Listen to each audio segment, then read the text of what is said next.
Hey guys, how you doing? This is Manga Etc. and I'm here today to bring you the review for Fairy Tail Manga chapter 491. So we start things off with Zera and Gajo. Now, long story short, Zera is back coincidentally.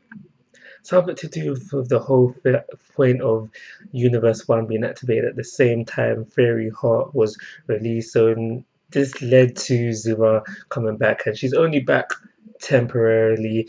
And for me, it's quite a random return. I spent the majority of the chapter thinking, yay, Zera's back.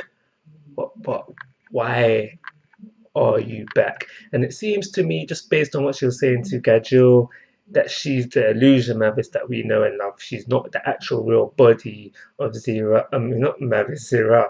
She's the illusion of Zera, and she's not the real body that died when Mavis and Zera were younger. This is just based on what she was saying to Gajil within the chapter when she was like, "You can hear and see me." This is making me think that she's the illusion version. I'm going to talk about Zera a little bit more towards the end of the chapter, so let's move on. So after that, we flip over to Natsu and company, and they meet up with Gray, Juvia, and Urza. That happens. Then we move on to Lady Ellen. Now she's going savage within the palace area until she starts to sense Urza, and then she looks out the window. She uses some magic, and some big eye appears in the sky, and I'm assuming that because of that magic, she can see everything within the area, and she sees Urza. Now, for me, this could be one of two things. This could be leading up to Natsu and company versus Lady Ellen, or it could actually not lead to a fight at all. It could be the case where Lady Ellen doesn't actually want to run into Urza, or there was, for me anyway, I saw a bit of fear in Lady Ellen's eyes when she realized Urza was in the vicinity. So that could also happen. After that, we flip over to Makarov and company knew they were in the middle of a fight. Fighting is going on, and now the rest of Lady Ellen's squad hops in, and they're just being bossy now. They're like, one of them was like, "Can we go straight for Makarov?" Another one's like, "We need to chill. We just got here. We need to enjoy the appetizer before we can move on to dessert."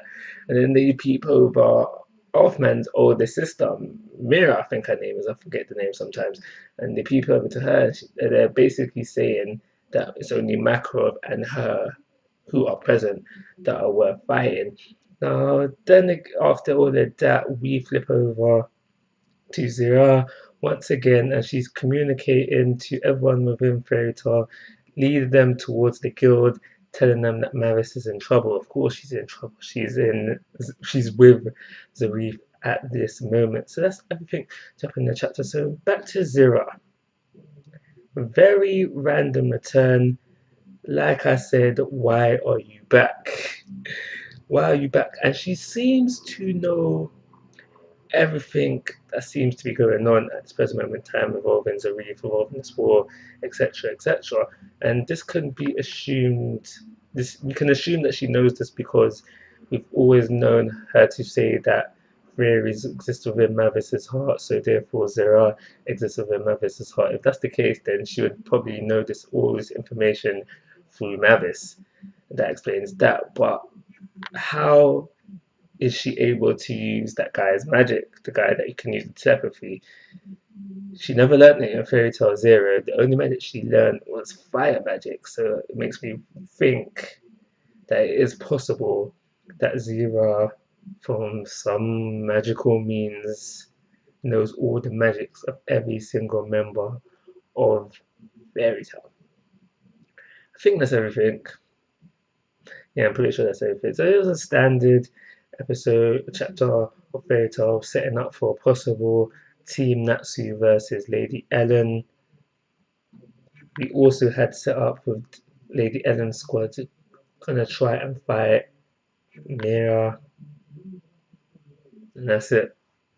I'm gonna give it a 3-star rating and call it a review. Like always, guys, I'm asking for your thoughts and opinions. If you haven't already, please subscribe to my YouTube channel. But most importantly, take care. Have a nice day.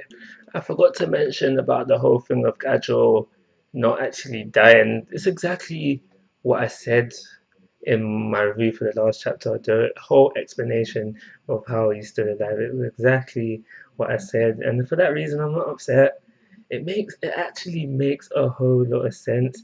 Now I know there will be people upset because we had the heart-filled and tear-filled goodbye, but you got to realize Hero, the writer of fairy tale, he needs to write as the character, not as the author. So you could say, yeah, he was a troll for giving us that fairy tale goodbye, but he had to write in the mindset, in the eyes of Gadget, and at the time, Gadget actually thought he was dying. So I could not be upset with that, and the reason why he is still alive makes perfect sense within my eyes. And it was actually quite funny when we got to see Gadget and he actually realized he's not dead.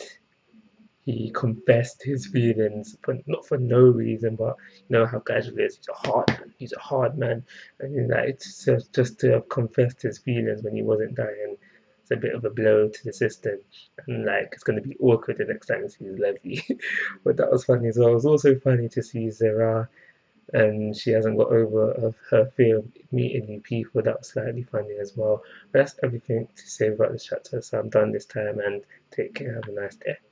Actually, there's one more thing I want to mention. I think that the title of the next chapter, which is Elder Sister and Younger Sister, is a hint to the relationship between Lady Ellen and Urza. But I could be wrong about this because I thought today's manga title, was a hint to their relationship, which was parent and child or something on them lines. But we'll see you next chapter. So this time I promise that I am done. So take care. Have a nice day.